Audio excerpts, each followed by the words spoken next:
नमस्कार, मेरा नाम कुसुम माहेश्वरी और आज की इस वीडियो के अंदर हम समझने जा रहे हैं पब्लिक फाइनेंस के एक और टॉपिक को, assignment of functions and sources of revenue. यानी इस चैप्टर के अंदर हम ये समझेंगे कि स्टेट और सेंटर को किस तरीके से पावर्स और रिस्पॉन्सिबिलिटीज़ इंडिया के अंदर मिली हुई है। पर उससे पहले शुरू करूं इसको डिटेल में, उससे पहले हमें ये समझना है कि जो है पॉलिटिकल सिस्टम्स क्या होते हैं। जैसे हमारे इकोनॉमिक सिस्टम होते हैं, हमने पढ़े कि कैपिटलिज्म होता है, सोशलिज्म होता है, मिक्स्ड इकॉनमी होती है। वैसे ही कोई भी देश है उसको इन दोनों में से एक को चूज़ करना होता है।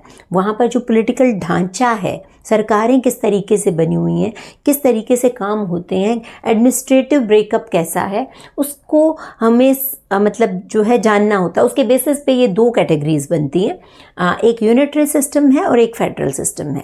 यूनिटरी सिस्टम जैसा कि चाइना और यूके के अंदर है कि वहाँ पर सेंटर ही सर्वोपरि है, जो काम करना है सेंटर ने करना है, जो डिसीजन लेना है सेंटर से होना है, ठीक है। लेकिन फेडरल सिस्टम क्या होता है? फेडरल सिस्टम में क्लियर कट डिवीज़न होता है सेंटर और स्टेट के बीच में। तो इन दोनों की डेफिनेशन ये है और उसके अकॉर्डिंग कनाडा और इंडिया जो है वो एक फेडरल कंट्री कहा जा सकता है, ठीक है।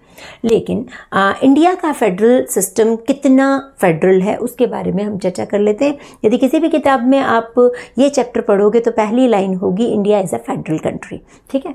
क्यों? क्योंकि इंडिया के अंदर एक सेंटर है और स्टेट्स और यूनियन टेरिटरीज हैं और बहुत सारी लोकल बॉडीज़ हैं, ठीक है। और इनके बीच में कॉन्स्टिट्यूशन, संविधान के द्वारा ही पावर्स और जिम्मेवारियों का, यानी कि कितनी ताकतें हैं, किसके पास कौन सी ताकत रहेगी और कितनी उसके पास जिम्मेवारी रहेंगी, कौन कौन सी जिम्मेवारी मतलब फंक्शंस, कि उसको क्या क्या काम मिले हुए हैं, क्या क्या करना है उसने।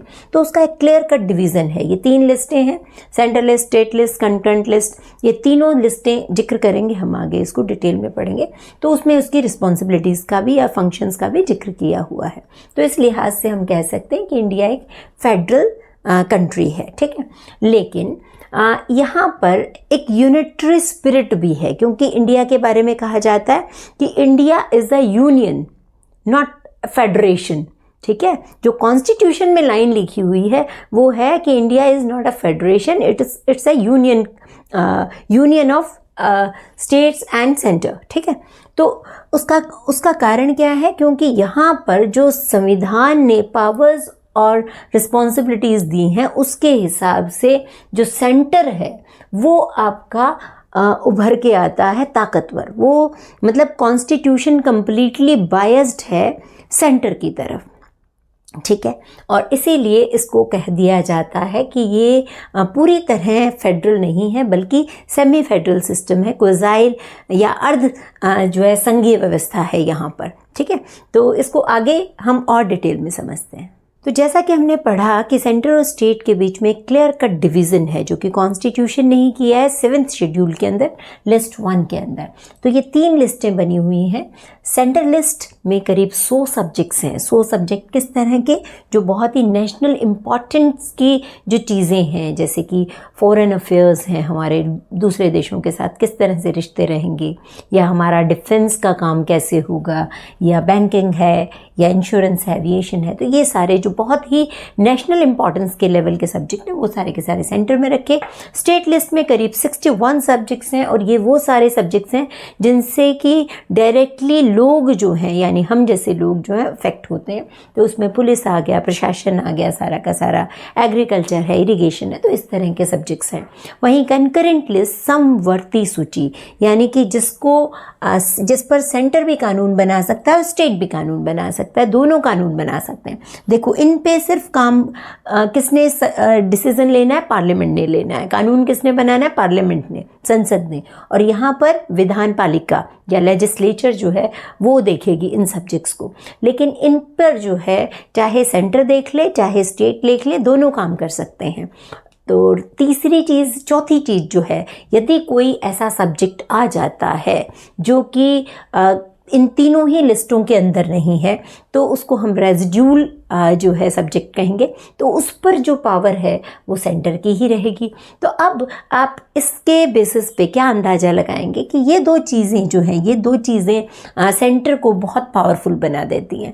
क्योंकि इसके अंदर क्या सिस्टम है कि कंकरेंट लिस्ट के अंदर जो सब्जेक्ट पे दोनों बना सकते हैं कानून, लेकिन यदि दोनों ने कानून बना लिया, सेंटर ने भी बनाया स्टेट ने भी बनाया, तो उस केस में सेंटर के कानून को ही जो है वो वैधता दी जाएगी, उसी को ही इम्पोर्टेंस दी जाएगी। तो इसलिए ये जो लिस्ट है वो यानी कि कॉन्स्टिट्यूशन या संविधान ही सेंटर के पक्ष में है, सेंटर को ज़्यादा स्ट्रॉन्ग बना रहा है, और यही बात हमने पहले स्पष्ट की थी।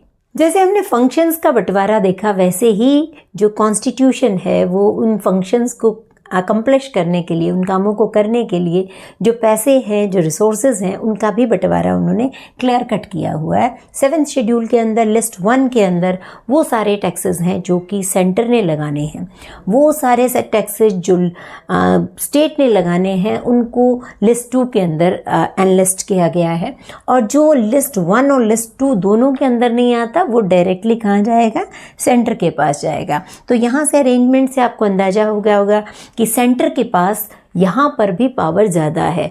यानी टैक्सेस भी आप देखेंगे, यदि देखें इनकम टैक्स है, कस्टम ड्यूटी है, तो ये टैक्सेस भी कंपैरेटिवली बहुत पावरफुल हैं। नंबर्स में देखेंगे तो शायद स्टेट के पास टैक्सेस बहुत होंगे, लेकिन जब आप इनका रेवेन्यू देखेंगे तो आपको अंदाज़ा लगेगा कि पावरफुल यहीं पे है। तो इसलिए कुछ अरेंजमेंट्स किए गए हैं। पहले तो इनको 5 कैटेगरीज़ में बांटा गया है इन टैक्सेस को। वो टैक्सेस जो सिर्फ और सिर्फ सेंटर ने लगाने हैं, सेंटर ही उनको कलेक्ट करेगा और सेंटर ही अपने पास रख लेगा। वो टैक्सेस जो कि स्टेट लगाएगा, स्टेट कलेक्ट करेगा और स्टेट ही अप्रोप्रिएट कर लेगा, यानी कि उनको रख लेगा। ठीक है, इनकी रेट्स कितनी होनी चाहिए, कैसे होना चाहिए, वो सब के सब इनको अपना अपना जो है दिया गया है। उसके बाद कुछ टैक्सेस ऐसे भी हैं जिनको यूनियन लगाएगी, यानी रेट कितनी लगानी है वो यूनियन बताएगी, लेकिन कलेक्शन और अप्रोप्रिएशन का काम स्टेट को दे दिया गया। ये आर्टिकल 268 के अंदर है।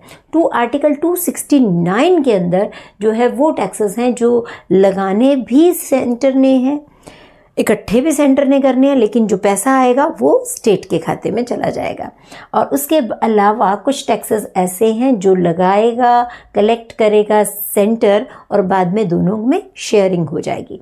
तो इस तरीके से आपके सारे टैक्सेस का बंटवारा किया गया है। सेंटर और स्टेट के बीच में जो इम्बैलेंस है पावर्स का या रिसोर्सेज का, तो उसको दूर करने का टाइम टू टाइम बहुत प्रयास किया गया। इवन कॉन्स्टिट्यूशन में भी, संविधान के अंदर भी इस बात को रियलाइज़ कर लिया गया था। इसीलिए उन्होंने फाइनेंस कमीशन की स्थापना की।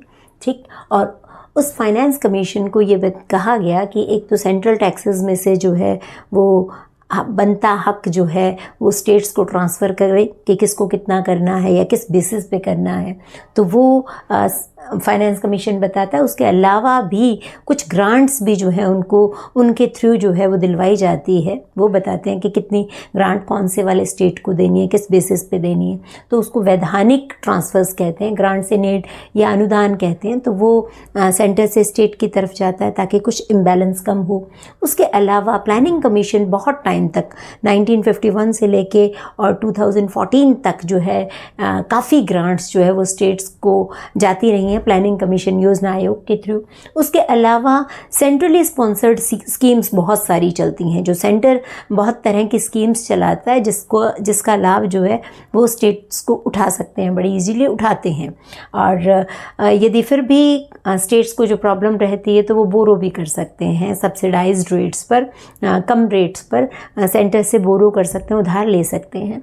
पर उसके बावजूद भी, ये सारे करने के बावजूद भी स्टेट और सेंटर के बीच में जो इम्बैलेंस है वो आज भी बना हुआ है। उसमें बहुत सारी समस्याएं हैं। आगे की वीडियोस में हम उन समस्याओं को तरतीबवार एनालिसिस करेंगे, लेकिन फिर भी हम कह सकते हैं कि 1970 के कंपैरिजन में आज के दिन हम देखें तो सेंटर और स्टेट के बीच में काफ़ी अरेंजमेंट्स किए गए हैं जिससे कि बैलेंस बने। तो आज की वीडियो के लिए इतना ही। Thank you so much for watching. बहुत सारी दुआएं, बहुत सारा प्यार, खूब अच्छे से पढ़ते रहें।